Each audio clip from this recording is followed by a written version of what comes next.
Boa noite a todos, queridos irmãos e irmãs. Mais uma noite de encontro no programa Caminho para a Iniciação com o professor Walter Andrade. Boa noite a todos. Professor, a palavra está com o senhor. Muito bem, boa noite a todos. É uma honra, uma felicidade muito grande estar com todos aqui presentes. E, como sempre eu falo, né? Luz, paz e amor para todos. Estamos começando mais um encontro Caminho para a Iniciação, né? E temos aqui a presença do nosso grande irmão Carlos Antônio Nascimento, né? Um prazer muito grande também, uma honra ter ele presente aqui também, né? Então, eu quero dizer inicialmente que eu tenho que... Nós determinamos todo o início da live, Caminho da Iniciação, explicar para... Já explicamos isso para quem já assistiu a live, né? Mas aqueles que estão chegando pela primeira vez, a gente tem que falar a esse respeito. O programa, a live chama-se, o encontro, né? Chama-se Caminho para a Iniciação. E não caminho da iniciação, é caminho para a iniciação. Ou seja, o encontro fornece elementos para que a pessoa analise com bastante calma todos os assuntos e verifique se ela tem vontade de seguir o caminho da iniciação ou não. Isso é livre-arbítrio dela, né? Mas nós damos todas as informações necessárias para que isso aconteça, né? Eu somente devo dizer também que é necessário falar isso, né? Que o caminho para a iniciação são informações que são passadas, né? Agora, o caminho da iniciação aí já entra num campo relacionado com a escola iniciática, né? As escolas iniciáticas, que é o caso da Sociedade Brasileira de Eubiose. E em falando em escola iniciática, e em falando em Sociedade Brasileira de Eubiose, eu tenho que comentar que o nosso mestre, professor Henrique José de Souza, quando fundou a Sociedade Brasileira de Eubiose, né, ele fundou, e depois, numa das suas revelações, ele nos indica, né, que o caminho da iniciação necessariamente tem que ter 3 fundamentos: o tempo, a escola e o teatro. Então, tem que ter uma atividade templária, né? Uma atividade templária, uma atividade na escola, que é o que dá-se a matéria toda da iniciação, e também uma atividade no teatro, ou seja, na vida prática, né? Aplicação dos conhecimentos na vida prática. Então, esse é o conhecimento. Isso o professor, o mestre, o professor Henrique Jorge de Souza, chamou de tríplice iniciação eubiótica. E não é possível fazer uma iniciação sem esses 3 componentes. Ou seja, não é possível alguém fazer sua iniciação só no tempo, ou só na escola, ou só no teatro. Não, ele tem que ter esses 3 componentes, né? E isso aí não é apenas uma disposição feita dentro da escola, Sociedade Brasileira de Eubiose. Não, é uma disposição cósmica, e que se reflete, né? O arquétipo vem, esse arquétipo desce e se manifesta no plano físico, né? Tanto que a live de hoje, o tema é o mundo das ideias, né? O mundo das ideias. Ideias que vêm do plano cósmico e se manifestam na Terra através dos grandes mestres, né? Então, eu só quero fazer um comentário aqui, que essa tríplice iniciação eubiótica, ela se reflete no nosso planeta através do mundo ocidental também, né? Bom, aqui, revelações do nosso mestre dão conta que a evolução futura da humanidade, é isso, e a presente, atual, está baseado no mundo ocidental. O mundo ocidental é a base para que essa evolução ocorra, né? Ou seja, a cultura ocidental. Estou falando em cultura ocidental. Para que essa transformação ocorra e tenhamos a possibilidade de construir uma nova civilização. E na construção dessa nova civilização está justamente o Brasil. O nosso mestre diz que o Brasil é o berço da nova civilização. como componente do mundo, do Ocidente, né? Do Ocidente. Então, eu só quero, então, dar como exemplo, nós falamos de templo, escola e teatro, os fundamentos do Ocidente. Estou falando do mundo das ideias, né? Então, o Ocidente, iniciaticamente, pela filosofia transcendental cósmica ou pela sabedoria iniciática das idades, o mundo ocidental ele se baseia em três pilares, três colunas. A primeira coluna é a tradição judaica cristã. A primeira coluna. A segunda coluna é o conhecimento grego clássico. E a terceira coluna é o direito romano. Percebam bem que, quando nós falamos dessas três colunas, nós falamos em templo, escola e teatro, né? Tradição judaico-cristã, o templo. Na verdade, justamente através dos ensinamentos de Jesus o Cristo, que não veio fundar uma religião, veio fundar uma nova civilização, né? Não foi entendido, mas agora o processo é que esse entendimento ocorra com o passar dos anos, né? A tradição judaica cristã, que é o templo, né? Depois tem a escola, que é o conhecimento grego clássico, é isso? Então, o conhecimento grego clássico, através dos grandes filósofos, deram um embasamento a todo o nosso conhecimento, né? E esse embasamento está ligado com o quê? Com o Egito, né? Está ligado com o Egito, que vem, nós vamos ver hoje, né? Cujos ensinamentos vêm lá da antiga Atlântida, desaparecida, né? Então, é claro, então, que o conhecimento grego é a escola. E o direito romano? O direito romano foi, em Roma, né, surge a possibilidade de estabelecer leis e códigos de ética, de comportamento para o ser humano, que constitui a base do direito romano no mundo inteiro, né? Além disso, dentro dessa estrutura do direito romano está a conceituação da família como uma base fundamental para a construção da sociedade, né? Isso o nosso mestre fala também, né? Existem as raças, sub-raças, etc., mas existe a base de tudo é a família. Ou seja, quando a família vai mal, o mundo vai mal. Quando a família vai bem, o mundo vai bem. Então, a família é a base. Isso o nosso mestre, a família é a base de todo o sistema, todo o processo evolutivo do planeta Terra, né? Então, isso aí são algumas considerações que eu queria fazer no início, para justamente deixar bem claro essa questão, né? Que o nosso tema hoje é o mundo das ideias. Então, no mundo existem as ideias, mas essas ideias não são do mundo, elas são projetadas no plano arquetipal. São projetadas no plano arquetipal, e quem traz essas ideias? Os grandes mestres, né? Os grandes mestres trazem esse conhecimento para o nosso plano, né? Isso, e difunde esse conhecimento, como Jesus fez, né? Ele trouxe grandes conhecimentos, não só Jesus, Siddhartha Gautama e outros tantos, né? Trazem conhecimentos para produzir a evolução da humanidade em caminho do seu destino evolutivo, que é irredutível esse caminho. Isso aí vai acontecer. Muito bem? Então, isso aqui é o início, né?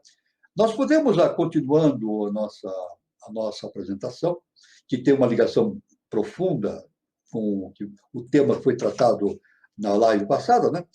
A doutrina secreta, né? A gente sabe que é escrita por HPB,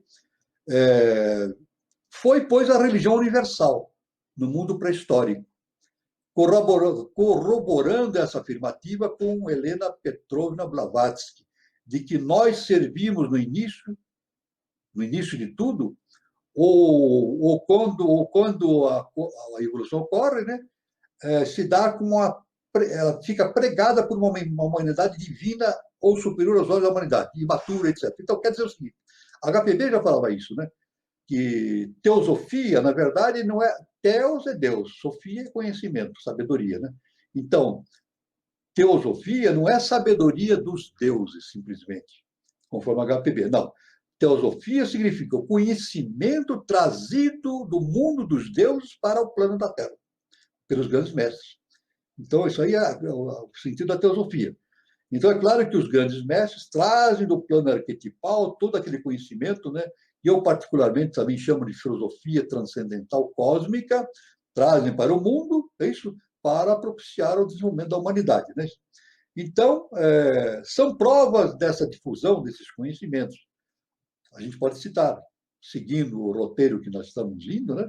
Os anais autênticos de sua história e presença em todos os países, juntamente com os ensinamentos de todos os grandes adeptos, conservados nas criptas secretas das bibliotecas pertencentes à fraternidade branca ou hierarquia oculta. Então, existe uma grande fraternidade branca. Existe um conhecimento na Terra, isso que eu queria deixar bem claro também, um assunto que nós começamos na live passada e vamos continuar. Existe esse conhecimento, né, na face da Terra, né, que é o mundo das ideias, mas não está simplesmente no mundo. No mundo é projeção daquilo que está gravado em bibliotecas ginas nos mundos internos. Isso é muito importante. Então, significa o seguinte, veja só, aí, no caminho da iniciação, nós podemos dizer o seguinte, na face da Terra podem sumir os conhecimentos, mas eles são preservados pelos adeptos, pelos mestres, nos mundos internos. Existem, que são mundos internos, mundos hiperfísicos, né? E nestes mundos internos, então hiperfísicos, todos esses conhecimentos são zelosamente cuidados pelos mestres. Então, não há possibilidade desses conhecimentos sumirem, porque volta e meia pode ser de sumirem na face da Terra ou destruídos, né? Como aconteceu no Tibete, né? Com a invasão chinesa, né?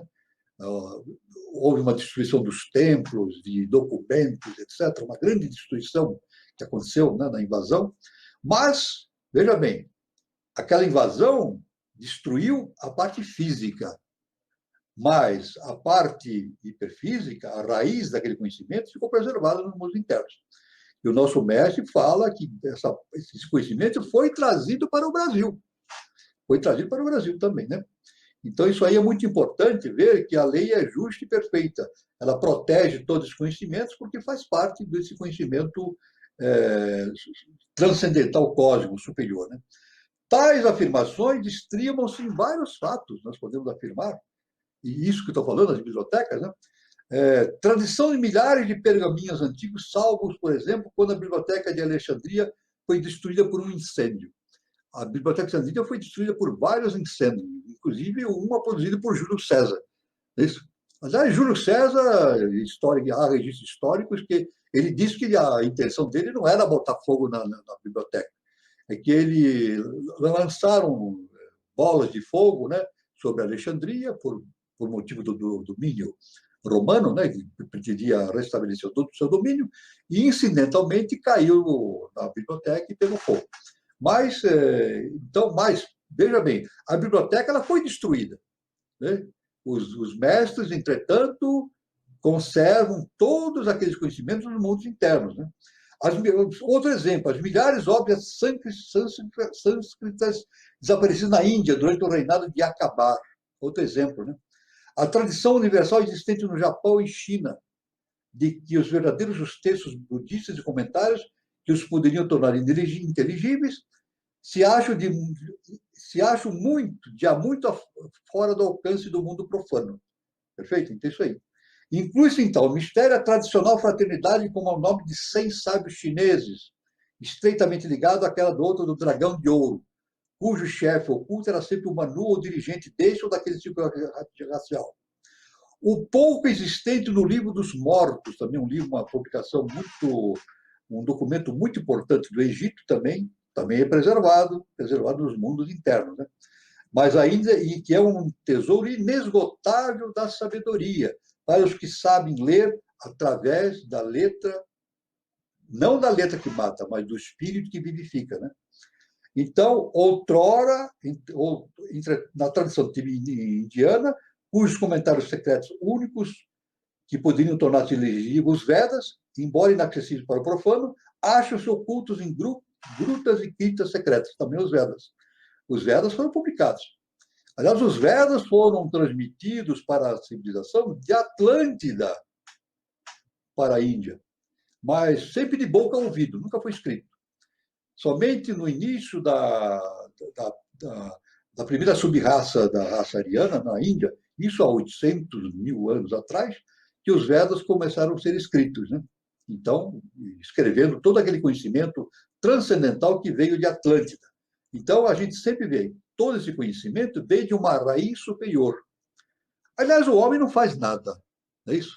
O homem não inventa nada, não faz nada, tudo já existe. Apenas os mestres trazem, são veículos para que esses conhecimentos se projetem na face da Terra. E nós também. Eu quero fazer um comentário. O processo de iniciação é esse, é tornarmos-nos bons veículos para transportar esse conhecimento superior para a face da Terra. Então, então outros lugares como Luxor também guardam importantes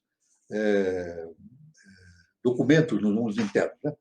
Então, aqui, conhece os poucos ou verdadeiros ocultistas do mundo que a antiga tradição encontra-se devidamente segura, de onde se originou o termo hermeticamente fechada. É isso? Guardada. Muito bom, muito comum em linguagem vulgar. Ou fechado debaixo de 7 chaves. Né? Então, é claro que é o próprio mundo culpado de tais documentos se encontrarem debaixo de 7 chaves, porque é necessário, né? Porque, infelizmente, o comportamento humano, por vezes, colabora para a destruição desses documentos, né? Documentos físicos, mas eles permanecem guardados nos mundos internos, né? Então, isso aqui são importantes observações que nós podemos dizer, né? Aqui. Por isso, tudo que, embora os documentos da antiga sabedoria tivessem que ser conservados ocultos aos olhos do mundo, no entanto, segredo jamais se fez da sua real existência, como o de estar sob a guarda daquela mesma fraternidade, a começar pelos hierofantes dos templos iniciáticos, para os quais os mistérios foram sempre um sistema de disciplina e estímulo à virtude. Isso é muito importante, esse conhecimento no plano da iniciação. Né? Então,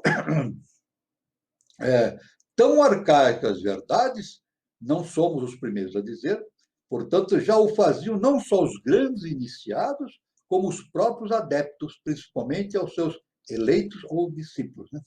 Então, é uma série de conhecimentos muito importantes. Né? Então, em resumo, a teosofia não é nem uma nova religião, nem uma nova filosofia, pois, como se vê, é tão antiga quanto o homem. Então, pertence a um conhecimento antigo, e, aliás, mais antigo que o homem, né? Está no universo. Né? Então, esse conhecimento é trazido para que o homem, de posse desse conhecimento, possa fazer a sua própria evolução. Não é isso? Então, assim, ao nosso irmão Carlos Nascimento, gostaria de fazer, por favor, algum comentário a esse respeito? Então, complementando o que o professor Walter está falando, né? Então, como os Atlantes, a raça anterior, eles conviviam com os deuses, desobedeceram e perderam essa condição, foi justamente quando estava sendo criada a nova raça, a raça ariana, que somos a raça que nós estamos trabalhando agora. Então, nós perdemos esse convívio com os deuses. Por isso que a gente tem sempre essa questão de se religar à divindade, né? Porque a gente, de uma certa maneira, a gente tem essa busca interna, mas só que a gente não tem o caminho para fazer isso. Por isso que vem seres da sabedoria, a divindade manda seres especiais para traçar o caminho para toda a humanidade. Foi isso que aconteceu com o povo eleito, né, na Índia, com o povo eleito no Egito, né? Então, na Índia, com o senhor da sabedoria Vaisvavata, e no Egito, Osíris, né, que iniciou a dinastia dos faraós divinos, né?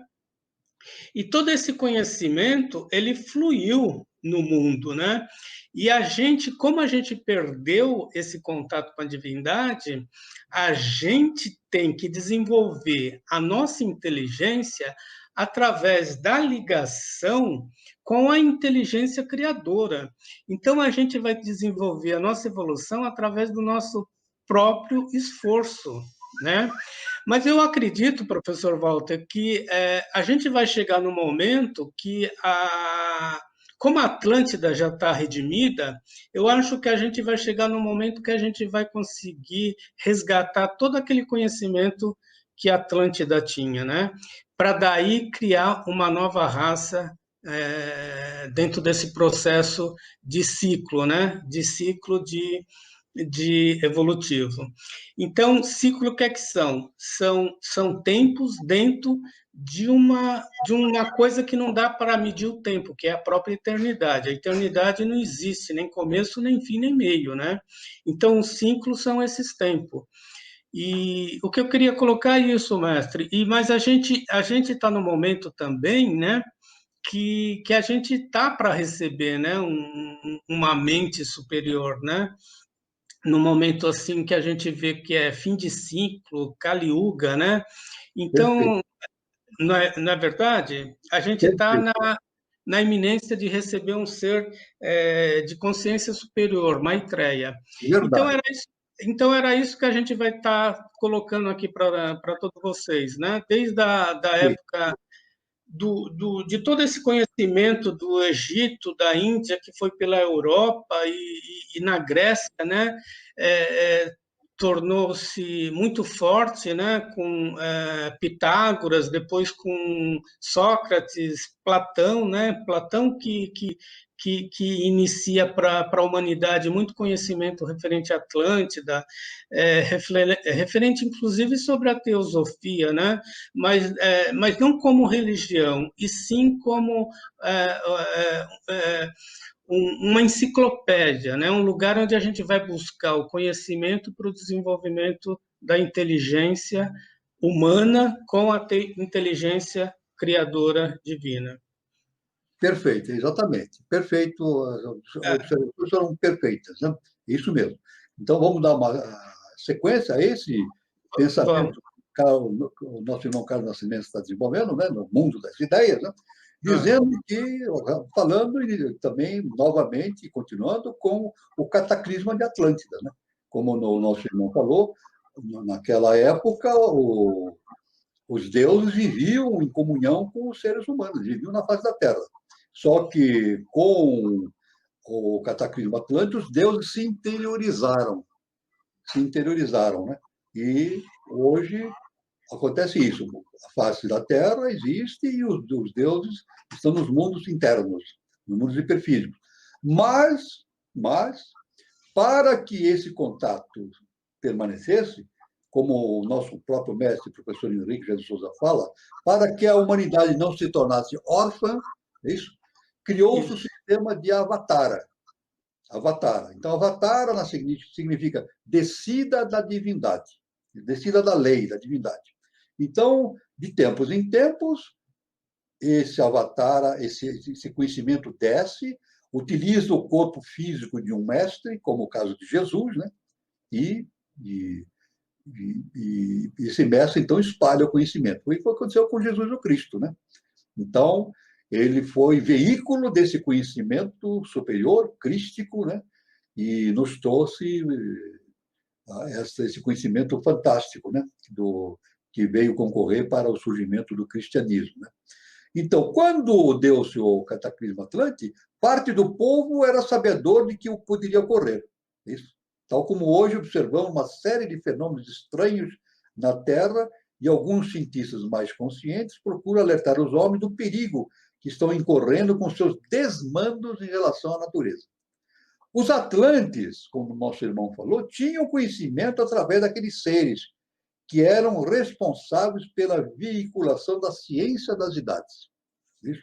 Então, os atlantes tinham essa possibilidade. Quer dizer, nem todos os atlantes, mas uma elite. Vamos falar, uma elite da Atlântida. Né? Muitos atlantes deslocaram-se para regiões onde o cataclismo seria de menor intensidade. Eles foram avisados do cataclismo final.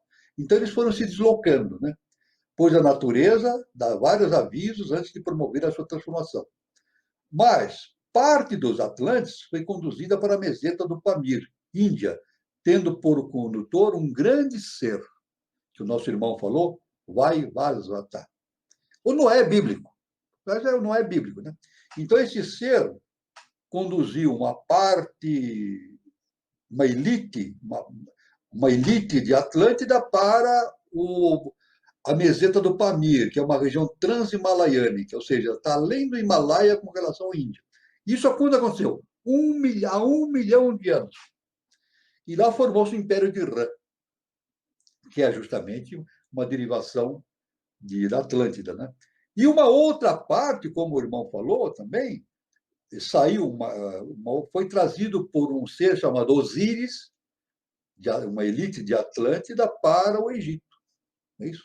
Então, tanto que Osíris é o deus maior deus que existe na ciência egípcia, é Osíris, né? Incomparavelmente é o maior de todos. E ele trouxe aquela cultura toda Atlântida, né? Tanto na Atlântida quanto na Índia, existiam povos oriundos da Lemúria, né? Povos fugidos da Lemúria, da tragédia lemuriana, do desaparecimento da Lemúria, né? Então foi muito fácil, né, que esses povos transportados para a Índia e para o Egito dominassem esses povos autóctones que estavam lá há mais tempo, né, e começassem a difundir os conhecimentos. Então isso foi verdade. Osíris provocou uma grande transformação no Egito, né, com o seu aparecimento, e também o Império de Irã, chegado a 1 milhão de anos atrás na meseta do Pamir, há 800 mil anos transpôs o Himalaia e se espalhou pela Índia, né? Então também começou uma revolução cultural fantástica na Índia naquele tempo, né? Justamente pelo Manu Vajrayana. Esse povo na Nova Terra teve momentos felizes, principalmente no Império de Irã, que eu falei, né? Esse império era governado por um rei e 3 seres de alta hierarquia. O rei mantinha muita semelhança com os costumes e as orientações dos reis divinos da Atlântida no seu tempo áureo. Os diretores do império eram iniciados durante uma vida inteira. Distribuíam justiça, bem-estar e sabedoria ao povo. A iniciação do rei era realizada individualmente. Aí está. Então, uma coisa extraordinária. Aliás,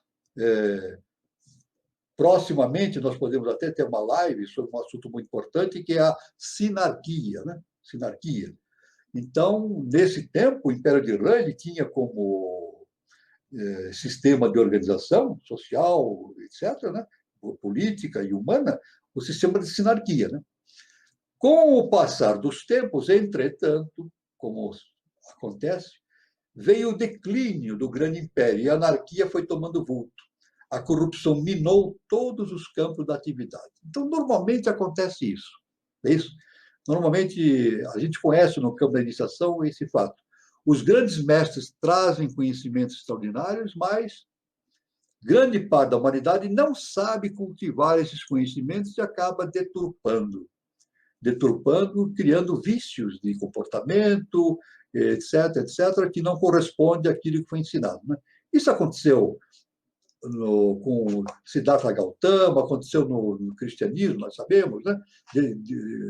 Degenerações, também no budismo aconteceu isso, né? Então, para conter, naquele tempo, né, no Império de Irã, para conter esse obscurantismo, manifestou-se Jesus Krishna, a fim de restabelecer o mito solar, a ciência das idades, e restaurar o Império Sinárquico, como eu falei, que tinha sido corrompido. Veio Krishna para ver se conseguia restaurar o Império Sinárquico. Com Krishna surgiu uma nova ordem de coisas. O mundo começou a respirar um ar mais puro. Houve uma nova vida para a Terra. É isso? Então, isso aí é muito importante. Então, aí está. Krishna, naquela época, ele veio para restaurar o império, né? A sinarquia, que foi degenerada, né, com o tempo no Império de Irã. E também, devemos dizer, sucessivamente, esses grandes seres vêm para a face da Terra para tentar recompor a sinarquia da face da Terra. Um exemplo é Jesus o Cristo. Jesus o Cristo.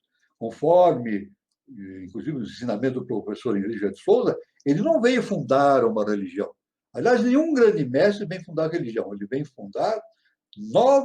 vem trazer novas perspectivas para a evolução da humanidade, né? Então, no entanto, apesar do trabalho de Krishna, como nós falamos, junto naquela época na Índia, né? A decadência voltou a reinar. Krishna, verificando a impossibilidade de divulgar a verdade, resolveu organizar ordens secretas. Aí está, veja bem, meus irmãos, aí está.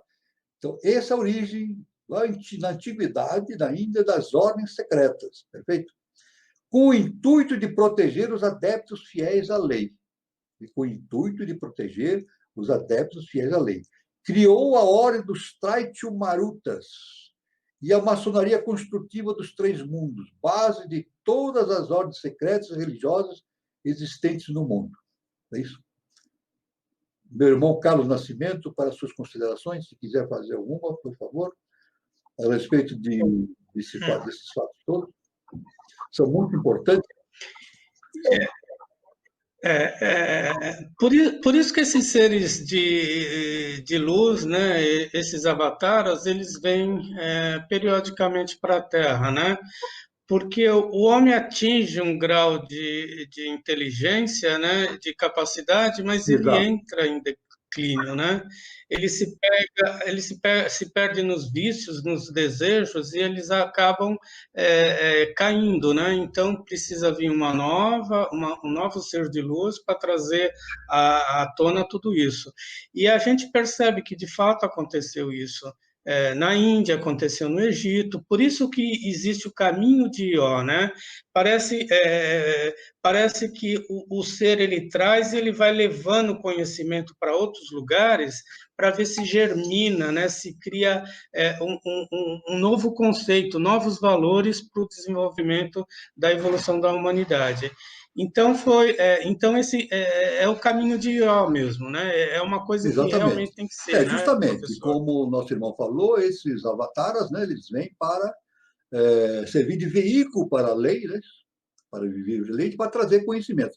Inclusive, no Evangelho, a gente vê, né, Jesus falava, né, está bem claro no Evangelho, ele diz assim, eu não faço por mim mesmo, é o Pai que faz por meu intermédio. Isso é nítido a afirmação de Cristo. Não sou eu, ele diz, não sou eu quem faz as coisas, é o Pai que age por meu intermédio. É isso? Então, isso mostra verdadeiramente como se comporta um avatar, né? E é claro que essas degenerações ocorrem inevitavelmente. Isso aconteceu no Egito, na Índia, até no próprio budismo. O budismo sofreu uma degeneração muito grande, né? Depois, com o tempo, apareceu um ser de enorme valor iniciático que fez a regeneração, né, do processo budista, né? Então, mas sempre ocorrem esses fatos, né? Devemos considerar que apenas uma informação importante ligado com o nosso irmão falou da redenção de Atlântida, né? Redenção de Atlântida. Atlântida já está redimida. Isso o nosso mestre falou.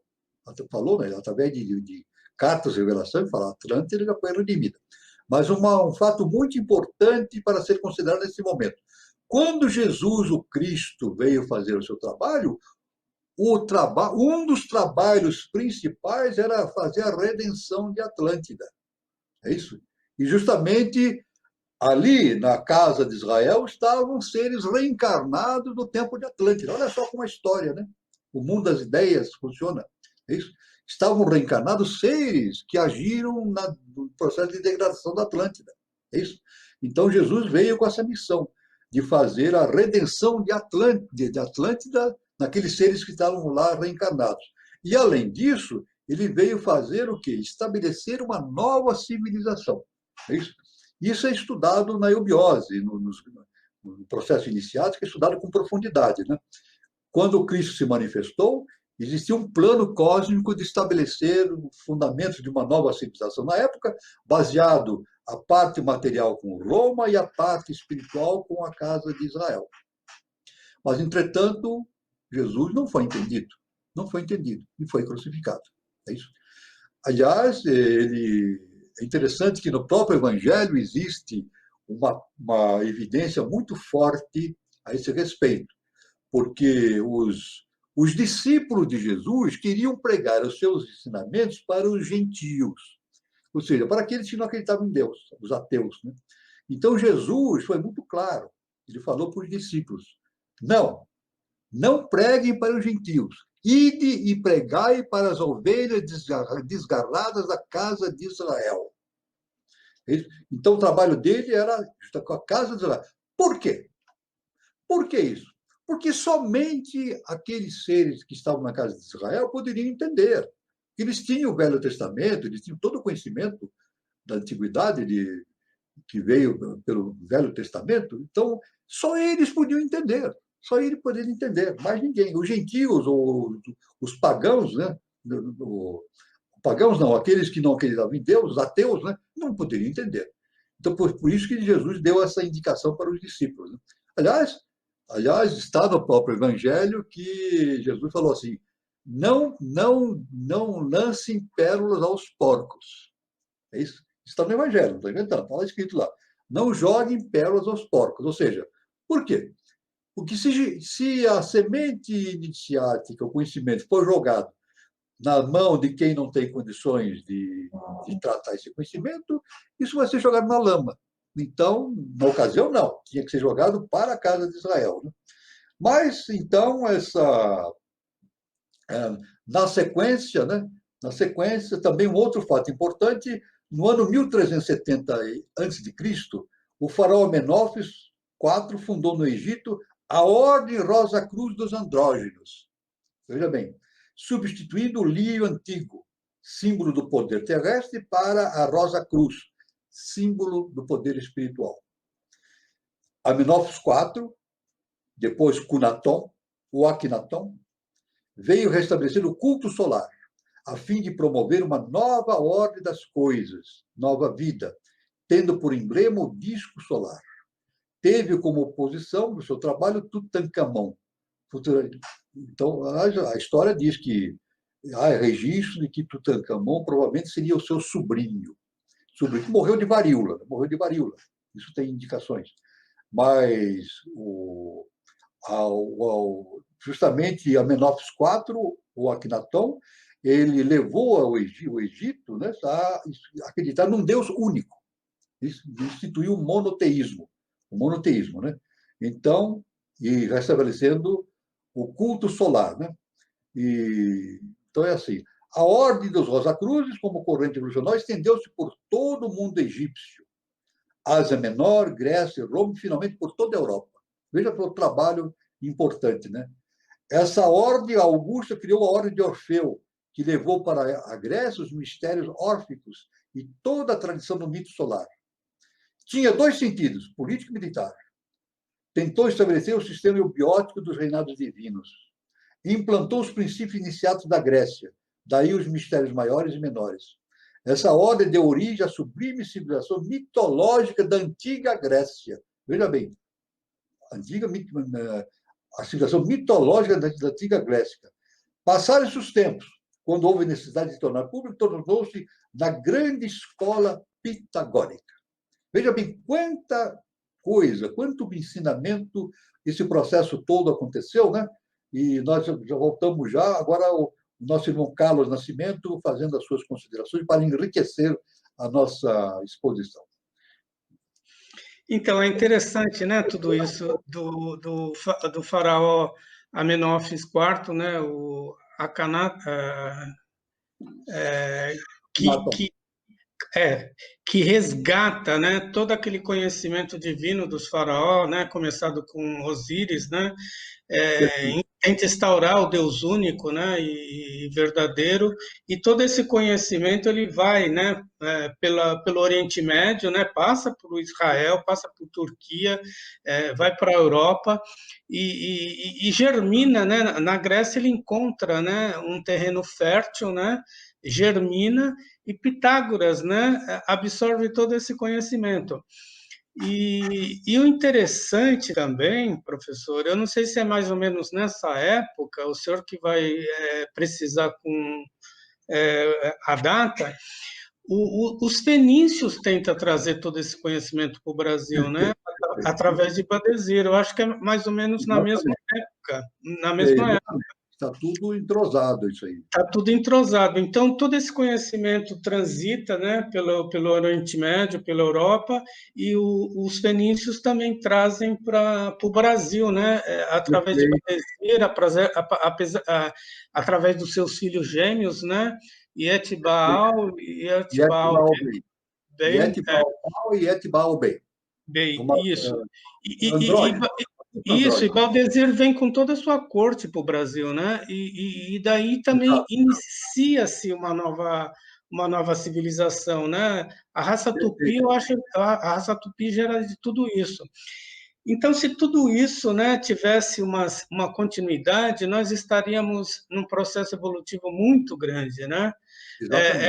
É que nem o senhor falou, na Grécia teve que se criar meio que ocultamente, né? Porque a população, o povo não estava preparado para todo esse conhecimento, né? Então teve que se criar uma escola, a escola pitagórica, né? E tentar passar de uma maneira mais iniciática, né? Para todo para o povo, né? Exatamente. E eu acho que foi na mesma época essa questão dos fenícios no Brasil, né, professor Walter? Não, o Fenício foi antes, né? Foi antes, quer dizer, foi depois, né? Foi antes desse processo, né? Foi antes desse processo. Foi depois da Guerra de Troia, né? Isso, depois da Guerra de Troia, tá. A viagem dos fenícios começou depois da Guerra de Troia, né? Mas nós vamos já entrar nesse assunto que é muito interessante. Eu só queria fazer Bom, pode continuar, meu irmão, pode continuar. Tá. Então e daí dessa escola pitagórica que surgiram, né, os grandes pensadores gregos, né? Sócrates, Platão, né? Aristóteles, né? Então daí que surgiu todos esses pensadores que também contribuíram, né? Com a sua ideia, né? Com a sua inteligência para a história da inteligência da humanidade, né? Perfeito. Eu só queria fazer um adendo aqui sobre o Amenófis IV, né? Que ele, evidentemente, fundou o culto solar, né? Ou seja, introduziu o monoteísmo, né? Antigamente, antes adorava-se um monte de deus. Ele estabeleceu que existe um deus único, Atom, né? Ele simbolizou no disco solar, né? Tudo bem? Isso. É claro que isso aí tem um motivo, porque o Sol corresponde ao nosso segundo trono. Nós já vimos em outras lives esse assunto, né? Corresponde ao nosso segundo trono, não é isso? Aliás, o nosso mestre diz assim: a gente vê o Sol amarelo, mas não é amarelo, ele é azul. A cor do Sol verdadeiro é azul, porque é o segundo trono. Isso o mestre fala, né? Eu só queria fazer agora uma consideração rápida, né? Sobre o Akhenaton constituiu o mito solar, o culto solar, né? E é interessante que os hebreus, né, os judeus, fugiram para o Egito, né, que estava uma grande escassez de alimentos na sua terra, né, e ficaram no Egito. Depois foram, conforme a história diz, foram escravizados, né? Aí surgiu o nosso Moisés. E Moisés, veja bem, olha, ele foi iniciado na cultura toda atlântica, né? Ele tinha conhecimento de magia, inclusive, né? Ele fazia magia, né? Mas o importante é o seguinte, veja bem, como isso não acontece por acaso. O nosso mestre diz, nada acontece por acaso. É claro que como é que se chama? Moisés, ele trouxe aquele conhecimento do monoteísmo para a Terra Santa. Né? Tudo bem. Eu só quero explicar uma coisa. Uma vez, quando eu falei isso, alguém que estava ouvindo falou assim: não, mas Abraão já era monoteísta. É isso? Abraão, que originou a raça que foi para a gente, já era monoteísta. É isso? Mas existe um grande detalhe. Se Moisés não tivesse existido, Abraão seria esquecido. Teria sido esquecido. Por quê? Moisés trouxe conhecimento e escreveu no papel. No papel, né? Escreveu. Começou o Pentateuco, né? Os 5 primeiros livros, né? Gênesis, etc, né? E ele, então, deu início, ele deixou isso documentado. Então, foi o grande papel do Moisés nesse De sentido. Moisés. Oi, irmão. Mas eu acredito que o que aconteceu com o povo hebreu foi a mesma coisa que aconteceu com o povo egípcio, né? Eles tinham uma ligação com os ensinamentos de Atlântida, com um Deus único, mas eu acho que eles se perdiam, né? Eu acho que com o tempo eles acabavam acreditando em vários deuses, acabavam acreditando em Deus profanos. Então, eu acredito que Abraão resgatou isso, porque Abraão é da linhagem de Noé, né? Exatamente. Então, que também já tinha contato com o Deus único e verdadeiro. Então, Abraão resgata isso. O povo hebreu, acho que perde isso. Precisou Moisés voltar para o Egito, resgatar essa ligação com a divindade. Perfeito. E voltar para a Terra Santa, né? Exatamente. Foi isso que aconteceu. Então, ele trouxe esse conhecimento do monoteísmo para a Terra Santa. Para a Terra Santa. Se bem que a raiz da raça hebraica já tinha o conhecimento do monoteísmo, né? Eles acreditavam num Deus único, né? Mas quem escreveu e documentou esse fato foi Moisés. Foi Moisés. Aí foi o início do Velho Testamento, do Antigo Testamento, né? Então, uma coisa Exatamente. foi... Agora, um outro detalhe, o irmão Carlos Nascimento, depois o irmão pode comentar também. Olha só como acontece, o que aconteceu. Quando Moisés trouxe o seu povo do Egito em direção da Terra Santa, ficaram 40 anos na península do Sinai, né? Sinai. Depurando a raça dele, né? O interessante é que o último grande faraó foi justamente foi naquela época que existiu. Foi naquela época. O Ramsés II.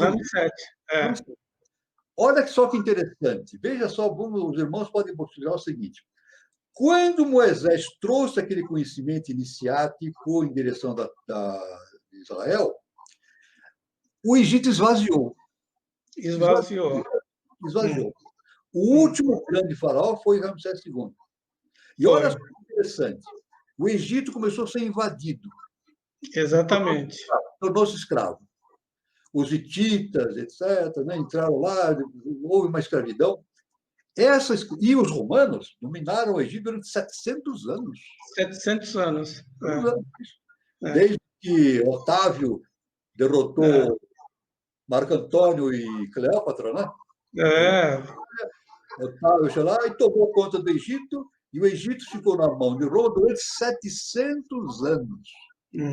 Escravo de Roma. Só se libertou de Roma quando Roma caiu, foi invadido pelos bárbaros. Né?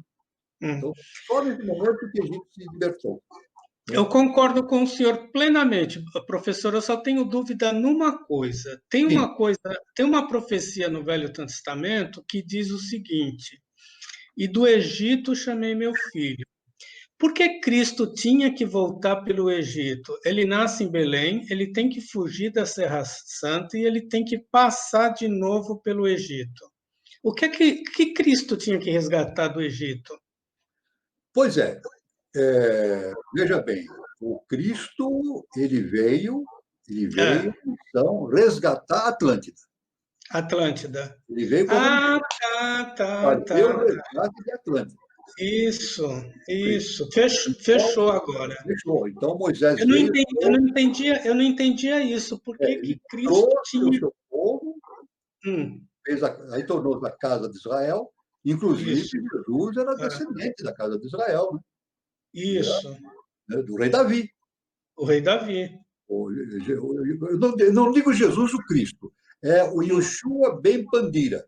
O mestre Yoshua ben Pandira, que foi avatarizado pelo Cristo cósmico. Né? Pelo Cristo, isso. Então, ele era descendente, ele tinha sangue azul. Ele tinha sangue azul. Não era como se diz, que ele era um sujeito vindo de uma casta que não tinha qualificação. Não, ele tinha sangue azul. Ele era descendente Sim, da casa de Israel, né? tinha. De reis. Mas ele veio com essa missão. Uma das missões é resgatar a Atlântida, né? Resgatar a Atlântida. Ah, tá. Então ele precisou passar pelo Egito para fazer esse resgate. Esse é o resgate, exatamente. Hum, Então, isso aí tudo aconteceu, né? Nesse hum, processo do Jesus, né? hum. Isso tudo estava planejado pela divindade, né? Já era uma profecia, né? A profecia para haver um resgate, né?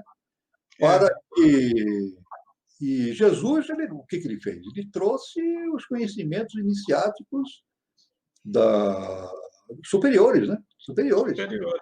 E, só que não bateu com aquilo que se entendia no momento, né? Não. Aliás, HPB, eu vou apenas dar um detalhe, né? Helena Petrovna Blavatsky, na Doutrina Secreta, quando eu li, eu realmente me impressionou isso, né? Me impressionou.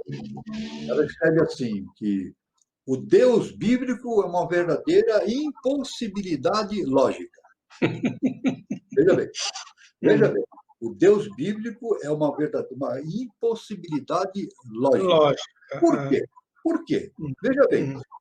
Aí a gente vê aquilo que está em cima, o conhecimento iniciado que é jogado para baixo, mas o homem deforma, por vezes. Deforma.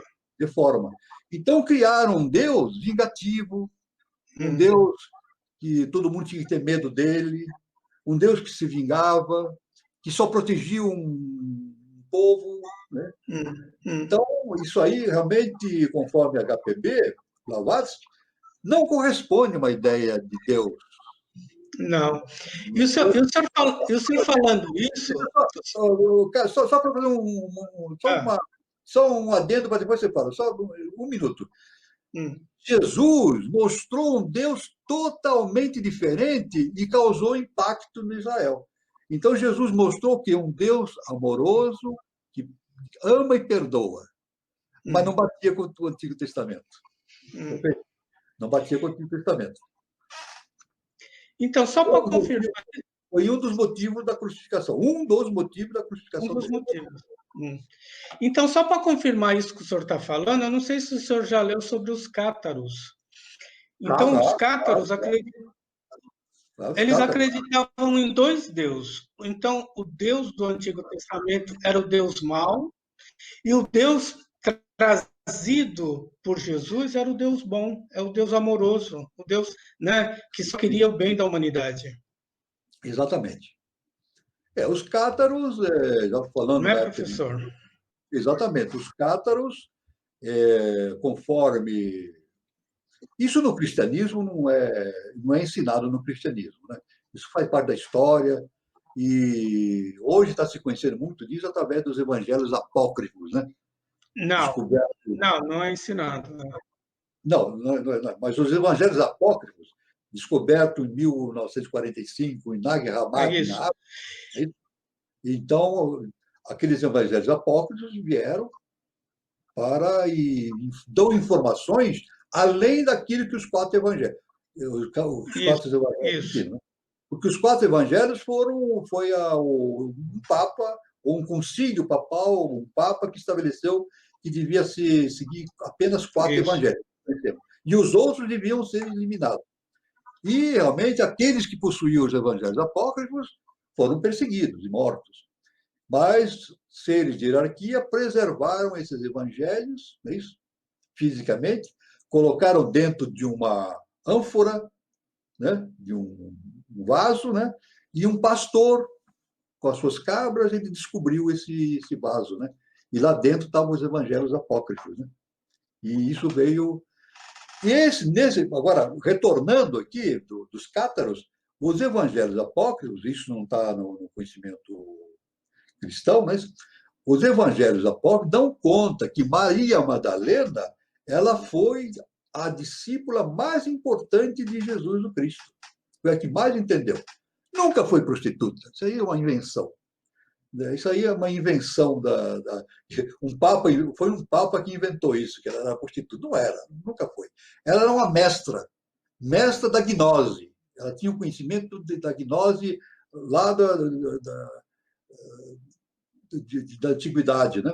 Então, e justamente quando Jesus foi crucificado, é isso? Isso conta dessas citações dos apócrifos, né?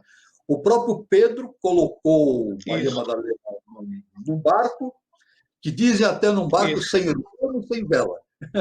Só que esse barco foi a deriva entre aspas, né? E foi dado no sul da França. E isso deu início ao movimento, à linha dos cátaros, né? Dos cátaros.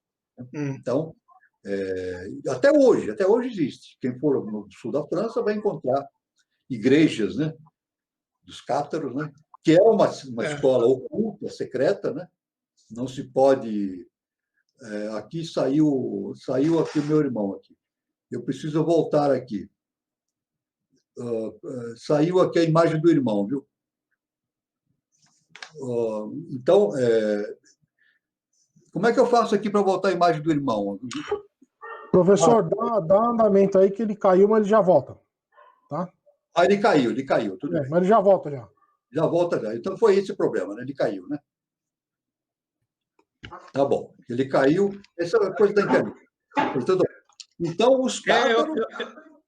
Eu caí. Você caiu, mas não se machucou, né, Carlos? Não.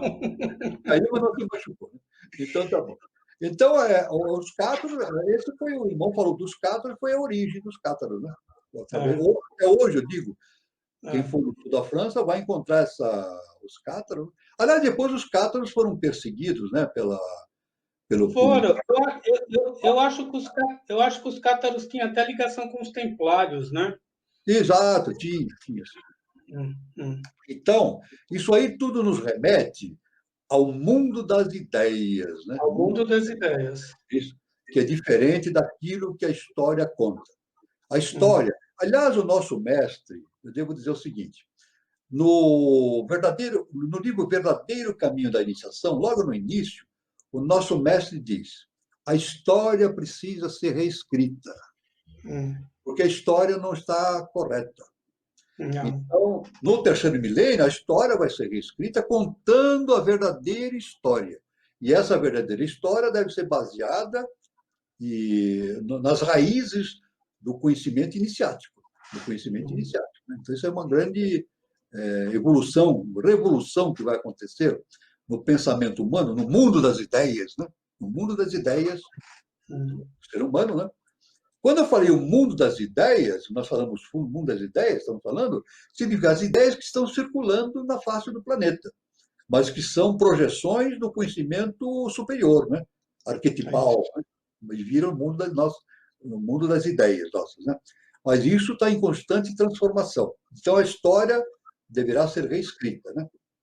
Então, essas são considerações que eu queria fazer sobre os cátaros, né? Se o seu irmão quiser fazer mais alguma observação antes de continuar. Não, podemos continuar. Então, tá bom. Então, essa foi uma importante observação. O nosso irmão falou muito de Pitágoras, né? Então, Pitágoras desejava restabelecer a lei e a justiça pelo entendimento e não pela força. É isso. Pitágoras, né? Ele foi criancinha, 14 anos, ele foi para o Egito, foi levado para o Egito. É isso? E foi educado por hierofantes lá, seres de alta hierarquia. Ele não só no Egito, mas ele teve no Tibete, depois teve em outros lugares, centros iniciados, ficou viajando e voltou para a Europa quando tinha 60 anos. Aí, em Crotona, né, na Península Itálica, na cidade de Crotona, ele fundou a Escola Pitagórica. É isso? E então deixou todo aquele conhecimento fantástico. Eu devo dizer, como ocorre com o ser humano, olha que coisa incrível. Isso aí todo mundo sabe, a história que diz. A escola pitagórica, Jesus foi crucificado, né? E a escola pitagórica foi incendiada. E Pitágoras e todos os seus discípulos foram mortos. Foram mortos. Por quê? A história conta que um discípulo não foi aprovado por Pitágoras passar de grau iniciático. E esse discípulo, então, com raio de Pitágoras, foi na cidade, promoveu uma revolta popular, inventou uma série de mentiras e foram lá e destruíram a escola pitagórica. Né? A escola pitagórica. Assim foi o fim físico de Pitágoras. Né? No entanto, houve perseguição à ordem pelos adeptos necromânticos, obrigando a escola pitagórica a se interiorizar. Pronto, aí está. Ela foi destruída na parte física, na superfície, mas ela foi interiorizada e tornou-se uma ordem secreta. Olha só que interessante, né? Já, o que nós falamos anteriormente, né? Sempre que ocorre distúrbios na parte da superfície da Terra, isso é da superfície, porque nos muros internos o conhecimento fica preservado. Nada se perde, nada se perde. Né? Então,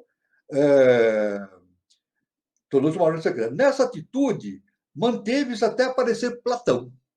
O nosso irmão já falou nessa coisa, nesse fato. Né? Nessa atitude, manteve-se de ordem secreta até aparecer Platão, com a sua benignidade humana e espiritual. Platão é um ser extraordinário. Né? Nessa, então, ele reuniu as ciências iniciadas do Egito, é isso? A ciência cabalística de Israel e as ciências herméticas num conjunto harmonioso, Platão. Aliás, temos que falar que Platão foi iniciado no Egito. Platão esteve no Egito e foi iniciado lá. É isso? Esteve lá. E, então, o platonismo alastrou-se por vários pontos da Terra, indo até as portas de Alexandria. Já falamos, né? Já. Da Biblioteca de Alexandria. Então, esse conhecimento alastrou-se e foi até as portas de Alexandria. E Alexandria tornou-se um centro iniciático muito importante na Antiguidade. Né? Alexandria foi dado em honra a Alexandre o Grande, né? Alexandre o Grande, né? Mas foi um centro iniciático de enorme importância na Antiguidade, né? Então, Amônio Sacas, Plotino e outros deram-lhe um revestimento mais eclético do que religioso, justamente esse conhecimento secreto de Platão, né? Mais tarde vieram os árabes, que ouviram a palavra de Maomé espalhando-se pela Europa e indo até a Sibéria. Então, na Espanha chegou através dos califas, dos godos, visigodos, mouros, etc. Então, a gente vê que a lei superior, a lei divina, né? A lei cósmica, que o nosso mestre fala, é justa e perfeita, e nada acontece por acaso, a lei vai jogando os dados, ela vai jogando os fatos, as oportunidades, e o homem aproveita ou não. Quando não aproveita, evidentemente ocorre a destruição, a degeneração de raças, de povos, etc., mas o conhecimento não. O conhecimento fica sempre preservado pelos grandes mestres nos mundos internos. Ele não é perdido. Né? Aí, então, se o irmão quiser fazer mais alguma observação, né, dessas questões. Então, professor Walter, então, com o avanço, né, do islamismo, né, que a igreja começa a formar as cruzadas, né? Exato. E as cruzadas vão lá para o Oriente Médio, né? Só que os cruzados começam a ter contato com seres muito inteligentes, né? Exatamente. E eles acabam querendo absorver esses conhecimentos, e daí que surgem as outras ordens, né? Inclusive a ordem templária, né? Exatamente. E a ordem templária volta para a Europa e começa a fazer todo aquele caminho, aquele trajeto de tentar proteger os pessoal que querem conhecer a Terra Santa, né? Perfeito. Eu só preciso entender essa questão do islamismo, né? Por que ele se tornou tão mais fanático do que religioso, né? Exatamente. E nós devemos entender que Maomé provém da tenda de Abraão, né? Ele vem da linha semita. A linha semítica, né? É. A raça semítica árabe é descendente de Abraão. É isso? De Abraão. Além, evidentemente, lançou suas possibilidades para, evidentemente. É claro, a gente fala nos terroristas, nessas coisas, mas também é uma parte, né? Não é assim. Né? O islamismo é uma coisa maravilhosa. Né? O islamismo é uma ciência, uma religião maravilhosa, né? Do Islã. E são irmãos maravilhosos nossos que têm conceitos fantásticos. Né? O terrorismo é um capítulo à parte. Né? Mas devemos dizer o seguinte sobre a questão dos templários. Vamos falar um pouquinho dos templários? Vamos. Os cruzados partiram da Europa para o Oriente, né? Justamente para resgatar a Terra Santa, dominado pelos árabes. Né? Mas eles foram como cruzados e lá tornaram-se cavaleiros do templo. Do templo. Por quê? Porque eles foram alojados num lugar onde existia o Templo de Salomão. Assim diz a história, não a história oficial. A história oficial não fala isso. A história iniciática. A história iniciática. Eles foram colocados, não por acaso, a lei colocou, né? Em cima de onde existia o Templo de Salomão, que foi destruído, né? E, muito curiosos, muito estudiosos, etc., encontraram nas profundezas do Templo de Salomão lugares que continham documentos do Templo dos Fenícios. Fenícios, né? E o Templo dos Fenícios. E eles, é claro que tinham cartas de navegação, cartas geográficas do mundo inteiro, porque os fenícios eram grandes navegadores, eu já vou explicar esse fato, né? Então, eles trouxeram isso para a Europa. E os templários eles agiram em dois sentidos. No sentido da formação econômica da Europa, na Inglaterra. Eles eram os contadores dos reis. Eles faziam a contabilidade dos reis. Eles inventaram o sistema bancário, calções, eles inventaram tudo isso aí. Essa parte ficou na Inglaterra. E a parte espiritual, que tinha o conhecimento espiritual da existência dos fenícios, se foi para Portugal.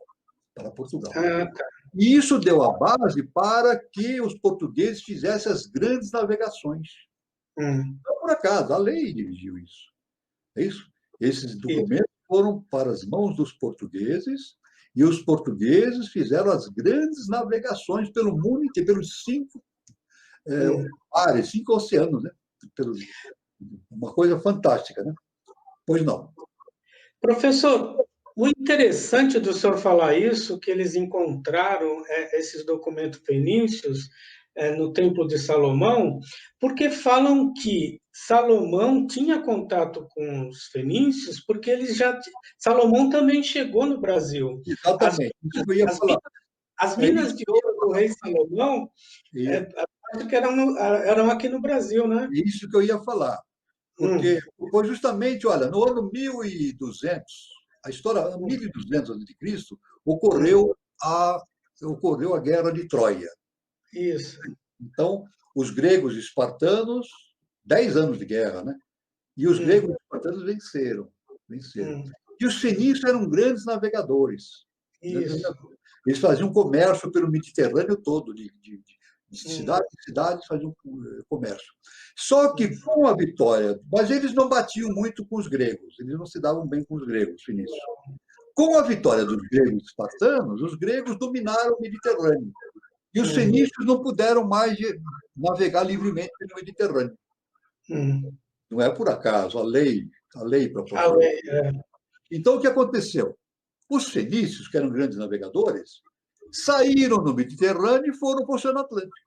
E disseram, bom, se nós não podemos navegar no Mediterrâneo, vamos navegar no Oceano Atlântico. E vieram até as Américas. Chegaram no Caribe. É isso? Isso. Quando isso? Há mais de 1000 anos. Foi. Então, chegaram no Caribe, né? Então, o que aconteceu?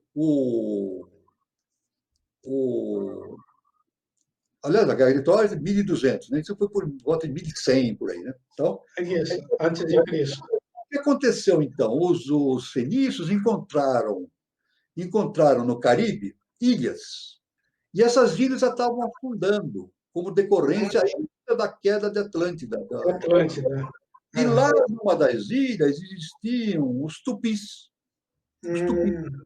Os tupis estavam nessa ilha e tinham que se afogar, porque não tinham meio de navegar. Então, os fenícios trouxeram os tupis para o Brasil. Para o Brasil. A primeira raça que veio para o Brasil, para a formação étnica no Brasil, foi os tupis. Os tupis. Não foi por acaso, não foi por acaso. Veja, o Brasil tem as 3 raças, né? A raça branca, a raça amarela e a raça negra. É uma grande síntese racial. O Brasil faz essa grande síntese em vários sentidos, inclusive a racial também. Né? Então, isso que é a raça amarela. A Atlanta foi trazido para o Brasil. Então, veja bem, quero dizer o seguinte: quando a história diz que o Brasil foi descoberto, a história do Brasil começa no ano 1500, não. A história do Brasil começa, com relação ao nosso tempo, há 3.000 anos. Começa com a vinda dos fenícios. E os fenícios traziam os hebreus, em suas embarcações, para o Brasil e para a América do Sul, etc. Né? Tanto que existem inscrições fenícias e dos hebreus em todo o Nordeste. Né? Isso. E inscrições. Nosso mestre fala muito sobre esse fato, né? E professor Henrique de Souza. Então, o Brasil, veja a importância histórica, né, da verdadeira história que a ciência oficial desconhece, da colonização do Brasil, começando pela vinda dos fenícios, da vinda dos tupis, trazido pelos fenícios. Pois não, meu irmão? Muito interessante tudo isso, né? Como é enriquecedor, né, professor? Uma coisa está ligada à outra e a gente confirmar, através desses fatos, a história, né? A história verdadeira das coisas. Perfeito.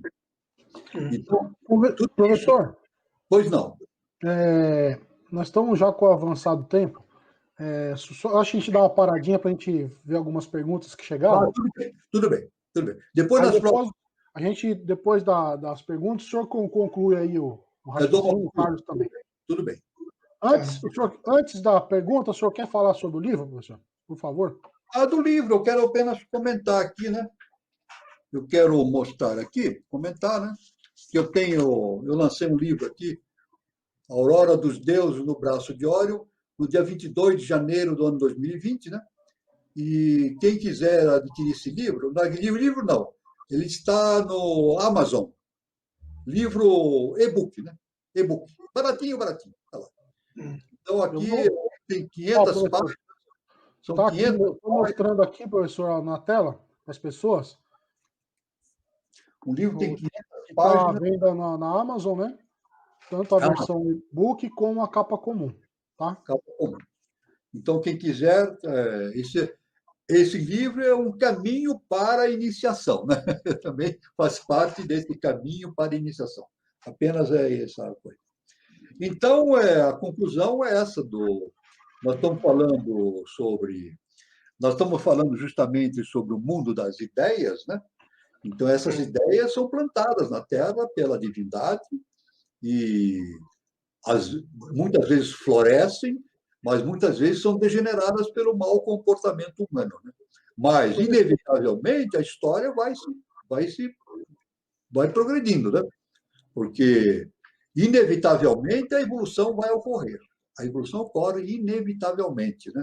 Isso aí é um processo cósmico inevitável, né? A evolução do ser humano na face da Terra. Né? Professor, falando em divindade, tem uma pergunta aqui da Margarida Martins. Ela pergunta: mas por que a divindade permite que seja sempre com sacrifícios? É porque só depois disso a humanidade reconhece esses sacrifícios? O que vocês podem dizer para ela? Veja bem, eu quero dizer que esses sacrifícios não decorrem da ação da divindade em si, né? Que a divindade determina. Ela ocorre por uma lei cósmica, a lei do karma. A lei do karma. Ou seja, a lei do karma é essa: toda reação, toda ação tem uma reação. Tem uma reação. É isso? Então, é uma lei kármica, justamente pelo exercício do livre-arbítrio. Do livre-arbítrio, né? O indivíduo comete desmandos e ele recebe esse aviso, né? Através do karma. Agora, eu só quero dizer que o karma ele não vem, evidentemente, sacrificar, simplesmente. Ele vem recolocar as coisas nos seus devidos lugares, né? Devidos lugares, né? E nós sabemos que a divindade é justa e perfeita, ela não produz malefícios, né? Mas o homem, na sua ignorância, sim, ele provoca malefícios, está constantemente respondendo por esses atos insanos que faz na face da Terra. Carlos, você quer complementar alguma coisa? Carlos? Então, é isso mesmo que o professor Walter falou, e eu não vejo como um sacrifício, né? Eu vejo como um resgate, né? Um resgate de confiança do homem com a divindade. A gente tem que resgatar essa ligação, essa confiança. Exatamente, né? exatamente.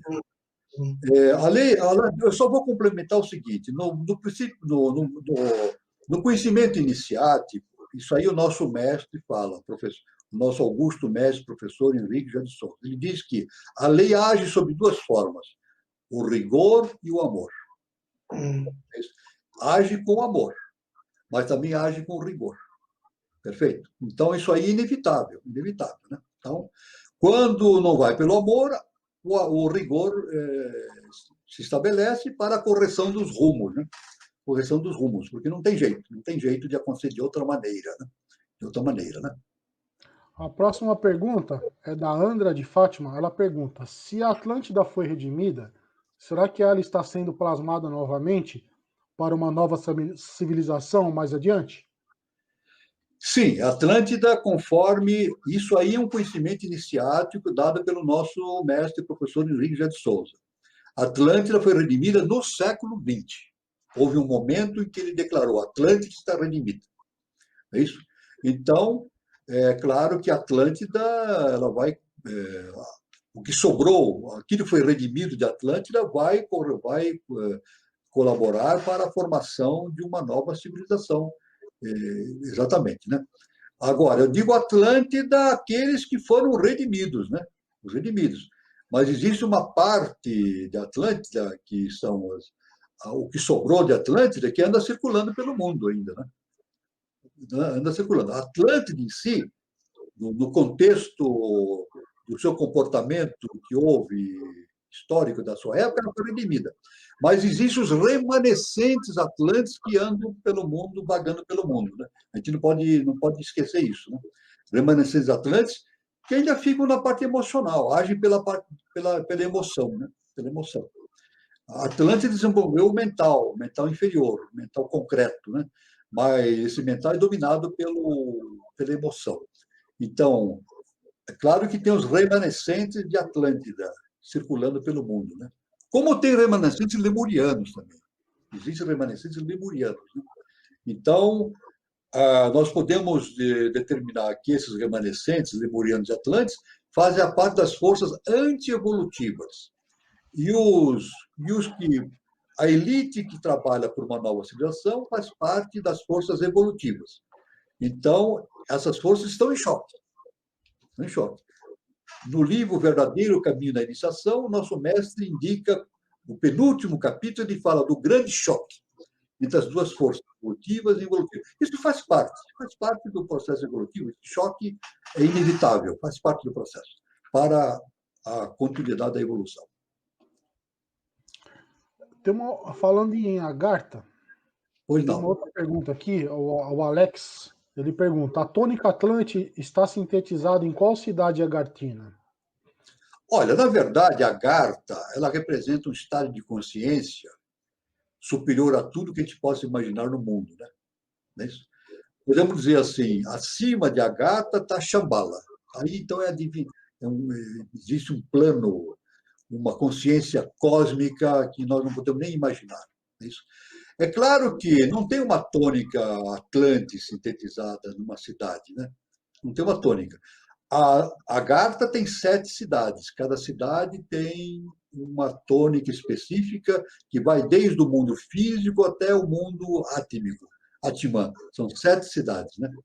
Então, eu não estou dizendo que existe uma tônica Atlante, mas a Agartha tem registros de tudo que aconteceu. Nós falamos no início, né, que os muros internos têm os registros de tudo que aconteceu na face da Terra, né? Inclusive os documentos, etc. E a Agartha contém esses documentos também, né? Contém todos os registros do que aconteceu em Atlântida, na Lemúria e assim por diante, né? E isso é utilizado como elemento útil para os projetos evolutivos que ocorrem na face da Terra, provindos dos mundos internos. É isso que eu podia falar. Quer complementar alguma coisa, Carlos? Então, todo esse conhecimento atlântico já está sintetizado nos mundos internos. Então, a tônica que a gente está trabalhando agora seria a tônica de Agartha, né? Mas tudo isso já está sintetizado dentro do conhecimento que a gente está absorvendo do mundo interno já. Exatamente. Isso aí, exatamente.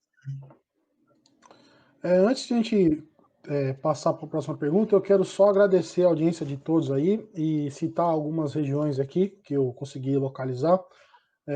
Agradecer aí a audiência de Florianópolis, Santa Catarina, os nossos irmãos do departamento de Sumaré, em São Paulo, o departamento de Santana, também em São Paulo, Sorocaba, também em São Paulo, Curitiba, no Paraná, Rio de Janeiro, Fortaleza, no Ceará, São Sebastião do Paraíso, em Minas Gerais, Rio Claro, aqui em São Paulo, Nova Chavantina, Mato Grosso, Três Lagoas, Mato Grosso do Sul, Vitória do Espírito Santo, Departamento da Moca, aqui em São Paulo, Caçapava do Sul, no Rio Grande do Sul, São Lourenço, Minas Gerais, e também temos um irmão diretamente de Sydney, na Austrália.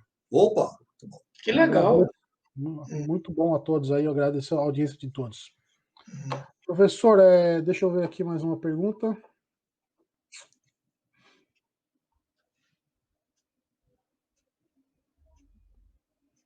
Muito bom, muito boa. Nós agradecemos. O Alex, ele pergunta qual a origem das pirâmides, de onde vieram, quando foi construída, na pirâmide, na Agartha? Exatamente. Eu quero dizer o seguinte, olha, quando Napoleão chegou no Egito, isso faz parte da história acadêmica, né? O Napoleão olhou para as pirâmides e falou assim: 40 séculos os contemplam, né? Quer dizer, 4.000 anos. Não é verdade. As pirâmides têm milhares de anos. E elas não foram construídas por egípcios, aqueles que habitavam lá inicialmente. Foram construídas por mestres. Eu estou falando das 3 pirâmides principais, principalmente, né? Quéops, Keops e Miquerinos. A HPB fala que as pirâmides são uma incógnita ainda, até hoje, são mesmo. E só serão entendidas no 3º milênio, porque ela tem uma quantidade de onde vieram? Elas foram construídas por mestres. Mas só que a pirâmide, eu quero deixar bem claro, a pirâmide não servia para guardar múmias. Não existem múmias dentro das pirâmides. Nunca encontraram múmias. São construções à ciência iniciática, a ciência cósmica. São construções feitas para registrar conhecimento cósmico superior, né? Então, é claro que há pirâmides de Agartha? Sim, claro que há pirâmides. Maravilha. Professor, o nosso irmão aí, Eduardo, se juntou a gente aí porque ele quer fazer o anúncio da próxima live na terça. Tudo bem. Eduardo, boa noite. Boa noite. Boa noite, Alain. Boa noite, professor Walter. Boa noite, Carlos. Parabéns pela live. Mais conteúdo aí resgatando a sabedoria iniciática das idades. E sempre é bom a gente repassar os conceitos, viajar pela antiguidade para entender o presente, né? Bom, gente, e eu presente, vamos pensar no futuro. O tema da nossa próxima live é sobre o futuro, ou seja, os mistérios no roncador. Teremos a apresentação da Vivian Jala e do Elcio, o venerável irmão Elcio Souza Lopes, Perfeito. Ele está em Volta Redonda, ligado a Niterói, e a Vivian Jala, que está na Suíça, e é ligada a Corumbá, no Mato Grosso. Então é isso, gente. Terça-feira, 20h40, pelo mesmo canal 3005. Não percam, né? Mistérios no Roncador. Vai ser praticamente uma sequência do que vocês estão falando. Porque de tudo isso da antiguidade, para onde está convergindo. Então lá, recomendo a todos poderem assistir. Perfeito. Estaremos lá. Professor, legal. Muito bom. As últimas considerações do senhor, professor? Bom, as últimas considerações é que nós devemos considerar sempre, conforme o nosso mestre afirmou, né? Sempre afirmava que nada acontece por acaso. E tudo tem uma raiz. E essa raiz é a ciência iniciática das idades. Vem tudo do alto, né? Dos arquétipos, né? Existe um arquétipo universal, arquétipos, e esses arquétipos são trazidos para a Terra. E uma outra coisa também importante para encerrar, né? Que eu digo, caminho para a iniciação. Agora, existe o caminho da iniciação. O que é o caminho da iniciação? Fundamentalmente, é nós evoluirmos, ou seja, nós nos tornarmos veículos para esse conhecimento superior cósmico. Essa é a nossa missão. Tornar veículos, quer dizer, burilar os nossos corpos hiperfísicos, torná-los bastante sensíveis, evoluídos, para que possamos ser veículos deste conhecimento cósmico. Lembrando, finalizando, o que Jesus falou, né? Eu não faço as coisas por mim mesmo, é o Pai que faz por meu intermédio. Então, nós devemos seguir o exemplo de Jesus Cristo, né? Sermos veículos da divindade. Carlos? Então, é isso mesmo que o professor falou. E a gente está num ciclo, né, o ciclo ariano, que a gente tem que ter o desenvolvimento, né, humano, o desenvolvimento da civilização dessa raça, através da ligação da nossa inteligência individual com a inteligência da mente criadora de tudo isso. A gente tem que fazer essa ponte, essa ligação, não tem jeito. Isso não é um sacrifício, né? Isso daí tem que ser de maneira prazerosa, né? Prazeroso. Esse é o caminho da iniciação. Edu, quer falar alguma coisa para a gente finalizar? Conexão. Acho que essa é a palavra de ouro aí. Conexão do divino com o humano. Isso. A conquista da consciência e toda essa trajetória histórica abordada que nos dão testemunho da necessidade de nos empenharmos, mas nos empenharmos dessa forma de sabor, né? De busca de sabedoria, busca de conhecimento, e não o sacrifício é sagrado e não sacrifício no sentido laico da coisa, né? Parabéns e boa noite para todos. Boa noite. Professor, obrigado mais uma vez. Obrigado, Carlos. Obrigado, Edu. Uma boa noite para vocês. Eu quero falar, como eu sempre falo, luz, paz e amor para todos. Obrigado mais uma vez aí, a audiência de todos. E um lembrete, quem ainda não está inscrito no nosso canal, por favor, se inscreva. E também deixe o seu like aí, que é só dar uma dedinha lá, não custa nada. Boa noite a todos. Boa noite a todos. Boa noite.